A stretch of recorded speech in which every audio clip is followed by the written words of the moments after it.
नमस्कार दोस्तों, कभी सोचा है एक गलती अगर किसी को बर्बाद कर सकती है तो किसी को बना भी सकती है। दिसंबर 2005 में जापान का टोक्यो स्टॉक एक्सचेंज आज की तारीख में वो एक ऑर्डिनरी ट्रेडिंग दिन था और फिर एक ऐसी गलती जिसने पूरा जापानी स्टॉक मार्केट हिला दिया। ये कहानी उस मार्केट की तो है ही, लेकिन उस इंसान की भी है जिसके बारे में आप जान के कहेंगे आज कुछ नया सीखा।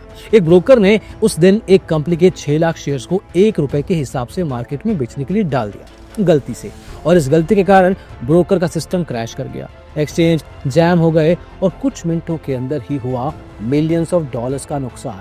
और यहीं जब पूरा मार्केट पैनिक कर रहा था तो एक ट्रेडर एक छोटे से कमरे में बैठा अपने पुराने मॉनिटर के सामने शांत, ना कोई टीम, कोई एनालिस्ट नहीं था, कोई ऐसा ट्रेडिंग फ्लोर नहीं था, लेकिन एक कंप्यूटर, एक चाय का कप और वो दिमाग जो बिना घबराए कैलकुलेट कर रहा था। उस ट्रेडर ने सोचा सिस्टम में लगता है गलती की है, पर इस ट्रेड को छोड़ने की गलती मैं नहीं करूंगा। और फिर एक क्लिक के बाद दूसरा इतिहास बन गया, और वो इतिहास क्या है वो इसी वीडियो में जानने की कोशिश करेंगे। आज मैं आपको बताने वाला हूँ कैसे एक छोटे शहर के इस ट्रेडर ने पूरी स्टॉक मार्केट को हिला दिया, अपना एक नाम बनाया, क्योंकि सिर्फ एक इंस्पिरेशनल स्टोरी नहीं है, एक ट्रेडर की साइकोलॉजी का मास्टर क्लास है। Let's get started from the point it actually did. तो दोस्तों, सबसे पहला सवाल ये है कि ये ट्रेडर कौन था जो मार्केट के सबसे बड़े क्योस में भी शांत बैठा था। नाम तो तकाशी कोडेगावा था। 1978 में पैदा हुआ था जापान के छोटे से शहर इचिकावा चिबा प्रीफेक्चर में। न टोक्यो की बड़ी स्काईलाइन, टोक्यो जापान का कैपिटल है, ना कोई कॉर्पोरेट कल्चर, बस एक नॉर्मल मिडिल क्लास का मोहल्ला, छोटी मोटी दुकानें, स्कूल जाते हुए बच्चे, और हर किसी के दिमाग में सपना था एक ही, क्या? वही टोक्यो जापान की राजधानी में नौकरी करने का। लेकिन कोडेगावा अलग था। उसने अपने शहर के 30 किलोमीटर दूर टोक्यो में करियर प्लानिंग की बजाय सोचा कि मैं पार्ट टाइम शिफ्ट ही करूंगा। अपनी यूनिवर्सिटी की पढ़ाई को बीच में छोड़ के कभी डिलीवरी बॉय बन जाता, कभी दुकानों की इन्वेंट्री का ध्यान रखता। पर एक बात कंफर्म थी, हर शिफ्ट के बाद वो एक येन बचा रहा था। येन जापान की करेंसी है दोस्तों। 1999 के आसपास जब उसके दोस्त सूट वूट पहन के ऑफिस के लिए निकले, तकाशी अपने कमरे में बैठा लैपटॉप के सामने टकाटक देख रहा था। 21-22 साल की उम्र में तकाशी के पास करीब 1.6 मिलियन युआन, आप समझ लीजिए कि 8 से 9 लाख रुपए की सेविंग थी। और तभी 1998-99 के आसपास ही जापान में एक नया क्रेज चालू हुआ ऑनलाइन ट्रेडिंग का, जो कि हमारे देश में शायद कुछ साल पहले हुआ, 10-12 साल पहले हुआ है। पर पहली बार आम लोग कंप्यूटर पे स्टॉक खरीद रहे थे, फोरम पे लोग अपने स्क्रीनशॉट डाल रहे थे, जैसे कि ट्विटर, यूट्यूब पे हमारे यहाँ डालते हैं। आज 50,000 येन बना लिए, कल उसका 30,000 येन का नुकसान हो गया। उसके लिए ट्रेडिंग एक पजल थी।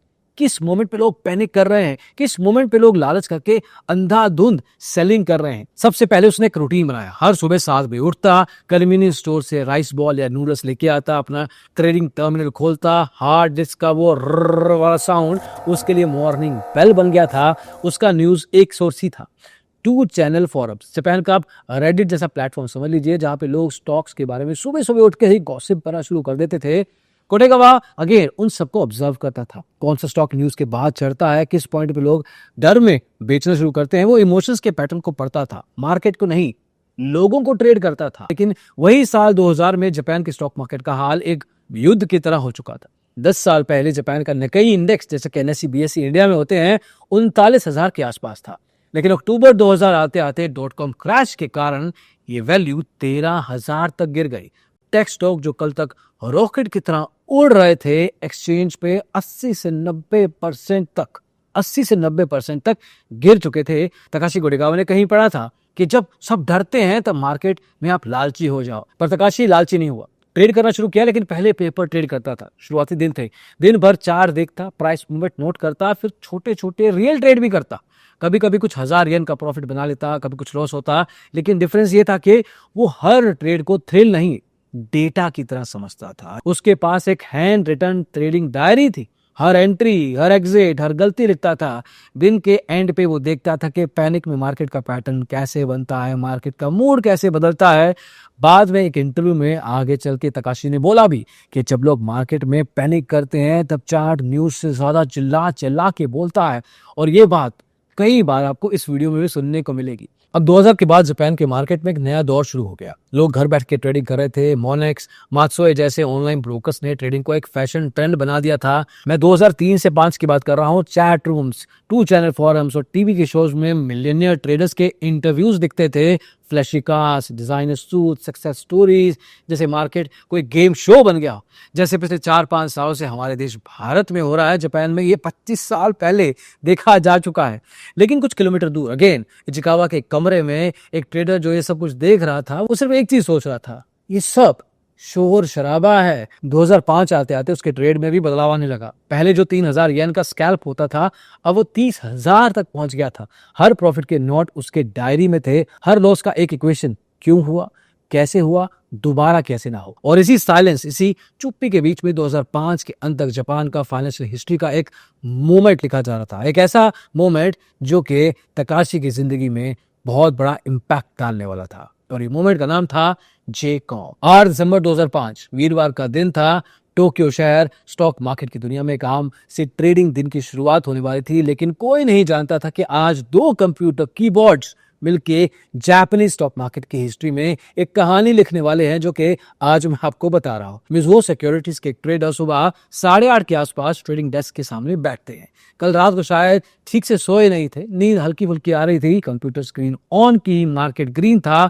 उनके सामने आया एक नया आईपीओ, जेकॉम कंपनी लिमिटेड, एक छोटी सी recruitment company. Opening price expected था 6.1 लाख येन। सिंपल ऑर्डर डालना था, एक शेयर को बेचना था 6,10,000 येन के हिसाब से। पर नींद में शायद उन्होंने लिख दिया sell 6.1 lakh shares at 1 yen each. गलती छोटी थी, लेकिन उससे बड़ी गलती सिस्टम से हुई। सिस्टम ने वो ऑर्डर एक्सेप्ट कर लिया as it is. Trading floor पे पहले तो किसी को समझ ही नहीं आया कि ये एक्चुअल हो क्या रहा था, लेकिन स्टॉक मार्केट क्रैश करने लगा। कैंसिल कैंसिल कैंसिल बटन दबाया। 85 सेकंड में 4 बार कैंसिल करने की कोशिश की मिज़ुहो सिक्योरिटीज के उस ट्रेडर ने, लेकिन टोक्यो स्टॉक एक्सचेंज का सिस्टम उस समय कैंसिल ड्यूरिंग एग्जीक्यूशन अलाउ नहीं करता था। वेल एक्चुअली इस केस में ऑर्डर डालने में गलती जरूर हुई थी, लेकिन एक्सचेंज के हिसाब से ऑर्डर के फॉर्मेट में कोई गलती नहीं थी। The broker wanted to place 1 share at 6.1 lakh yen, but गलती से उन्होंने क्या लिख दिया, 6.1 lakh shares at 1 yen each. उसी वक्त पैरेलल टाइम पे टोक्यो के उस ट्रेडिंग फ्लोर से थोड़ा ही कुछ ही किलोमीटर दूर तकाशी कोटेगावा, वो क्या कर रहा था, सब पैनिक कर रहे थे। ये जनाब ऑब्जर्व कर रहे थे, शांत, जैसे कि हमेशा से करते हैं। चार्ट कोलैप्स हो रहे हैं, कैंडल्स गिर रहे हैं, सब कह रहे हैं जेकॉम 90% डाउन, डंप करो, ये स्कैम है, ये आईपीओ शुरू से ही गलत था। वो समझ गया कि गलती जरूर है पर अपॉर्चुनिटी भी है। उसने क्या किया, click click click, buy buy buy. Within minutes वो स्टॉक फिर से बाउंस होने लगा, लेकिन उस समय तक वो तकाशी के पोर्टफोलियो में आ चुका था। जेकॉम का क्रैश रिवर्स हो रहा था और तकाशी की स्क्रीन पे सिर्फ एक चीज फ्लैश हो रही थी, प्रॉफिट। नंबर्स बढ़ रहे थे ग्रीन कलर में। उस दिन उसने एक ही ट्रेड में 2 बिलियन येन, मतलब करीब 16 मिलियन यूएस डॉलर्स कमाए, और वो सिर्फ इसलिए क्योंकि जब पूरा मार्केट चिल्ला रहा था, चुप था। इस एक गलती ने मिज़ुहो को 40 बिलियन येन का नुकसान दिया। टोक्यो स्टॉक एक्सचेंज का प्रेसिडेंट ने रिजाइन कर दिया, पर एक छोटा सा रिटेल ट्रेडर एक बेडरूम के कोने में जापान का ट्रेडिंग लेजेंड बन गया। नाम था अगेन तकाशी कोटेगावा। इंटरनेट ने उसे एक नया नाम भी दिया, बीएनएफ। ये नाम क्यों दिया आज तक किसी की कोई ऑफिशियल कम्युनिकेशन नहीं है। बाय एंड फॉरगेट भी कई लोग कहते हैं, लेकिन एक नाम जो डेफिनेटली तकाशी को सूट करता है वो है द जेकॉम मैन। खैर आगे बढ़ते हैं इस कहानी में। अब जेकॉम के इस इंसिडेंट में जो भी हुआ, एक ज्यादातर लोग इसकी सिचुएशन में होते तो रिटायर हो जाते एक दिन में। $16 मिलियन कम थोड़ी है, दुनिया में ऐसा क्या है कि आप खरीद नहीं सकते। पर तकाशी अगेन ऐसा नहीं था, वो इसको फ्लूक नहीं मानता था। उसके हिसाब से मार्केट का डर जो होता है वो कुछ एक सीक्वेंस में अनफोल्ड होता है। पहला वेव, मार्केट में जब लगातार फॉल आता है तो रिटेल लोग सबसे पहले घबरा के स्टॉक को डंप करना शुरू करते हैं। दूसरा वेव, मार्जिन कॉल्स ट्रिगर होती हैं, ब्रोकर परेशान करना शुरू कर देते हैं, उनको पैसा चाहिए। तीसरा वेव, फुल कैपिटुलेशन, जहां लोग बस यार निकाल दो मोड में आ जाते हैं कि मार्केट अब तो भट्टा खराब करेगी। फिर एक मोमेंट आता है जहां वॉल्यूम चल रहा होता है लेकिन बड़ी सेलिंग रुक जाती है। तकाशी इसको बोलता है फियर एग्जॉशन। ये उसका एंट्री पॉइंट होता है। उसका रूल क्रिस्टल क्लियर था, तभी एंटर करो जब लास्ट डरा हुआ सेलर बेच चुका हो, और अपने ट्रेड से एग्जिट करने की भी उसकी टाइमिंग थी। एग्जिट तभी करो जब बायर्स वापस हिम्मत दिखाने लगे। इसलिए वो कभी टॉप या बॉटम पिक नहीं करता था, क्योंकि उसको तब तक पता चल चुका था कि ऐसा कोई भी नहीं कर सकता। अब इसके लिए वो इंडिकेटर का इस्तेमाल करे या मार्केट का प्राइस एक्शन से मूवमेंट चेक करे, ये ट्रेड टू ट्रेड डिपेंड करता था। हालांकि तकाशी कभी कभी सोचता होगा कि शायद कोई ऐसा मेंटर मिल जाते उसको जो उसको रेगुलरली सिखाते और डेली बेसिस मार्केट की बातें सिखाते, लाइव क्लासेस के देते, पता लगाते कि किस तरह से उसको अपने माइंडसेट को बिल्ड करना है। हाँ, स्टॉक पाठशाला तब नहीं था शायद, इसलिए तकाशी को वो अपॉर्चुनिटी नहीं मिली। आपके पास है, you can check out stock Pathshala. Website पे जा सकते हैं, ऐप इंस्टॉल कर सकते हैं and see how live verified profitable traders teach on the stock market space. Anyway, video पे वापस चलते हैं। अब जेकॉम के उस इंसिडेंट के बाद तकाशी के पास करीब 3 से 5 बिलियन युआन का वर्किंग कैपिटल था, पर उसने पैसा एज इट इज एक ट्रेड में नहीं लगा दिया और लगाना भी नहीं चाहिए। एवरेज डिप्लॉयमेंट उसके केस में 10 से 15% पूरी की पूरी कैपिटल का था। अगर उसको कन्विक्शन ज्यादा होती थी तो 20 से 25% तक का अपने पूरे कैपिटल का डिप्लॉय करता था। 70% पैसा वो कैश में फ्री रखता था, वो मार्जिन का इस्तेमाल बिल्कुल नहीं करता था। मतलब अगर उसके पास 1 करोड़ रुपए पड़ा है तो एक ट्रेड में 10 से 15 लाख रुपए ज्यादा नहीं लगाएगा। अब इसमें एक ट्विस्ट भी था, उसकी स्ट्रैटेजी के हिसाब से लिक्विडिटी उसके लिए पैरामाउंट थी। कभी भी ऐसे स्टॉक में जहां पे वो 10 सेकंड में नहीं निकल सकता बाय एंड सेल के हिसाब से, तो वो उस ट्रेड में अपने स्टॉक को नहीं रखता था। अब अगला सवाल यह है कि बातें बड़ी बड़ी, लेकिन ये डिसिप्लिन आता कैसे था? 2 तरीके, प्रॉफिट और लॉस के साथ मंक लेवल का डिटैचमेंट और रनिंग पोजीशन पे कैसीनो टेबल जैसा खुद पे कंट्रोल। वो एक लाइन बार बार बोलता था, क्या? When people panic, the chart speaks louder than the news. It actually shouts. अब मैं इतनी बार ये लाइन बता चुका हूं क्योंकि इंपॉर्टेंट लाइन है कि इसका मतलब समझना जरूरी है। जब लोग दर्द में होते हैं, डरे होते हैं, तो उनका बिहेवियर प्रेडिक्टेबल होता है और तकाशी का मेन स्किल था फियर को प्रोडिक्ट करना। और ऐसा नहीं था कि तकाशी ट्रेड्स में गलतियां नहीं करता था, ऑब्वियसली गलतियां करता था क्योंकि ट्रेडर था, इंसान था।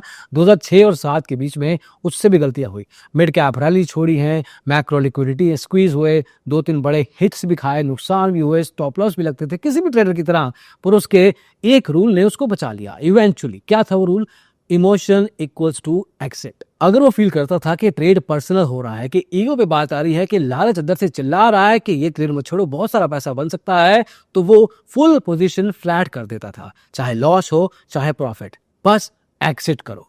इसी डिसिप्लिन ने उसे कंपाउंडिंग मशीन बना दिया। पर क्या ये मशीन स्टॉक मार्केट की दुनिया में होने वाले एक बड़े हादसे का सामना कर सकती थी? 2008 का रिसेशन 2007 तक को टिका हुआ अपना फॉर्च्यून बिल्ड कर रहा था, लगभग 15 से 16 बिलियन युआन बना चुका था अपने डिसिप्लिन शॉर्ट टर्म ट्रेडिंग से।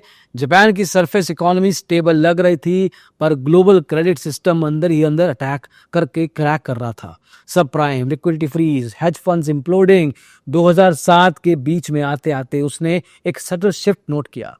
तकाशी ने देखा कि जो स्टॉक 30% गिर के 20% बाउंस करते थे, अब वो सिर्फ 8 से 10% बाउंस ही कर रहे हैं। मतलब लिक्विडिटी ड्राई हो रही है। इसलिए उसने अपना एग्रेशन तुरंत आउट कर दिया। लेट 2007 तक वो मोस्टली कैश में आ गया। वो महीनों तक सिर्फ ऑब्जर्व कर रहा था। उसके पास ऑलरेडी उतना पैसा था कि जिंदगी में कभी काम ना करे, पर फिर भी वो सबसे ज्यादा इंपॉर्टेंट काम कर रहा था, वेट, वॉच, प्रोटेक्ट। 2008 के लीमन ब्रदर्स के कोलैप्स के बाद जापान का इंडेक्स निकाई 14,000 से सीधा 8,000 तक पहुंच गया। वही सन 2000 में जब इंटरनेट का बबल क्रैश आया था तो ये निकाई 13,000 पे था, आज 8,000 पे, मतलब करीब 40% वाइप आउट हो चुका था। कोटेगावा 95% कैश में था। 2009 आते आते मार्केट रिकवर करने लगा, उसके पास पैसा पड़ा था। उसने कहा, I did not need the biggest trade of my life.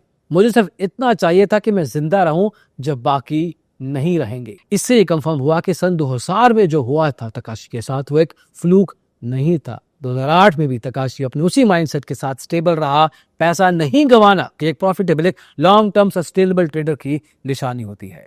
और ऐसा नहीं था कि वो सारा दिन मॉनिटर के सामने बैठा रहता था। मार्केट के बाद मशीन बंद, चप्पलें पहनो, पार्क में जाओ, लिटरली हवा में गायब हो जाओ। उसने एक बार कहीं लिखा भी था कि trading is not about saying I will make $1 million today, it is about repeating the behaviour that made you one yesterday। मतलब कि मार्केट में चिल्ला चिल्ला के ये बताने की कोई जरूरत नहीं है कि तुमने आज $1 million कमाना है, बस उसी तरह बिहेव करो जिस तरह से तुमने उस $1 million कमाने से पहले बिहेव किया था।